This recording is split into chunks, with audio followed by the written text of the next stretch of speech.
The rain fell hard that morning, like the heavens themselves were mourning. The cemetery was lined with soldiers in dress uniforms, medals glinting faintly under gray clouds. A folded flag rested atop a polished casket. And at the edge of the crowd, away from the family, away from everyone, stood a man in a faded jacket, his shoulders heavy, his eyes hollow. That man was Jack Turner, a single dad, and a veteran who once served in Delta Force. His hands trembled not from the cold but from the memories. The man in that casket had been his best friend, Captain Daniel Briggs, the one who saved him countless times overseas. But now, when Jack tried to approach to pay his respects, people turned their backs. Not him, someone whispered. He shouldn't even be here, another muttered. Jack stopped in his tracks. Even the widow, Daniel's wife, looked away. He could see the pain in her eyes, but also anger. Rumors had spread that Daniel died because of Jack. That he disobeyed an order in combat, costing Daniel his life. No one ever knew the truth, because Jack refused to tell it. He simply stood there, soaked in rain, clutching the small, wrinkled hand of his 8-year-old daughter, Emma. She looked up at him, eyes wide and confused. "Daddy, why won't they let you go near Uncle Danny?" Jack knelt, his voice breaking. "Because sometimes, sweetheart, people believe what they hear, not what's true." The priest began to speak, his words lost in the sound of thunder. Soldiers saluted. The rifles fired the 3 volleys. Jack's heart pounded like a drum.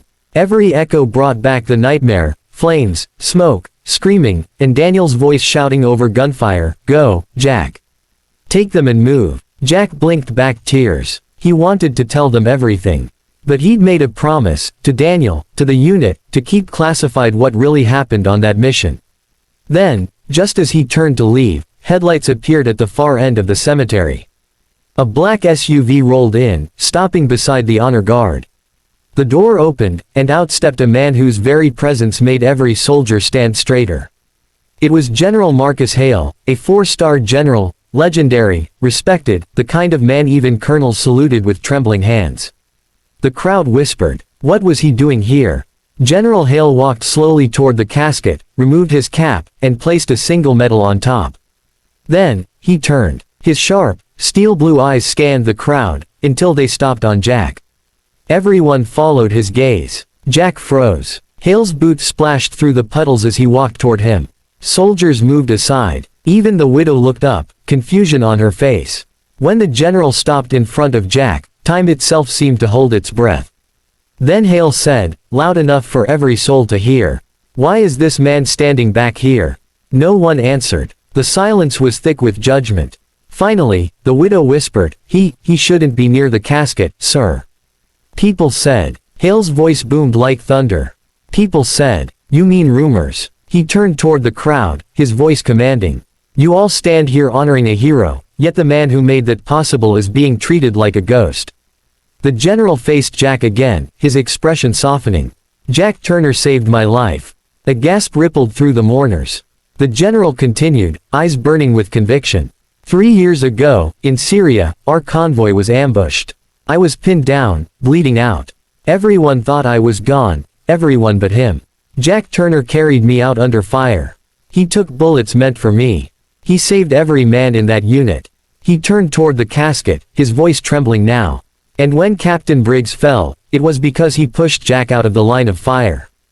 Daniel made that choice, because he knew Jack still had a daughter to live for." The widow's eyes filled with tears. She covered her mouth, shaking her head as if trying to undo the months of anger and guilt she'd carried. General Hale took a step back and saluted Jack. "This man deserves to stand front and center. Let him say goodbye." Jack's knees went weak. The crowd parted like a tide, the whispers now replaced with silent respect. Even the soldiers lowered their heads. Jack walked forward, Emma's tiny hand in his. Every step felt heavier than the last. When he reached the casket, he rested a trembling hand on it. "I'm sorry, brother," he whispered. "I kept my word. I kept your secret. But it's time they knew who you really were." Tears streamed down his face as he placed a small, worn photo, him, Daniel, and baby Emma, beside the folded flag. The widow came forward then, her eyes red. She looked at Jack for a long time before saying softly, "I was wrong. Daniel would have wanted you here." Jack nodded, too choked up to reply. As the rain began to ease, General Hale placed a hand on Jack's shoulder. "You did your duty, son. Now it's time to live." Jack looked at Emma, who smiled faintly through her tears. For the first time in years, he felt something lift from his heart. When the ceremony ended, people came up one by one, to shake his hand, to apologize, to thank him. The same crowd that had once turned their backs now stood beside him, saluting not just a fallen hero, but the man who had carried the weight of silence and truth. As Jack and Emma walked away from the cemetery, the clouds parted, and sunlight broke through. She tugged his arm. "Daddy, can we visit Uncle Danny again someday?" Jack smiled softly. "We will, sweetheart. But next time, we'll bring flowers." And as they walked down the path, hand in hand, General Hale watched them go, whispering to himself, "Some heroes don't wear medals.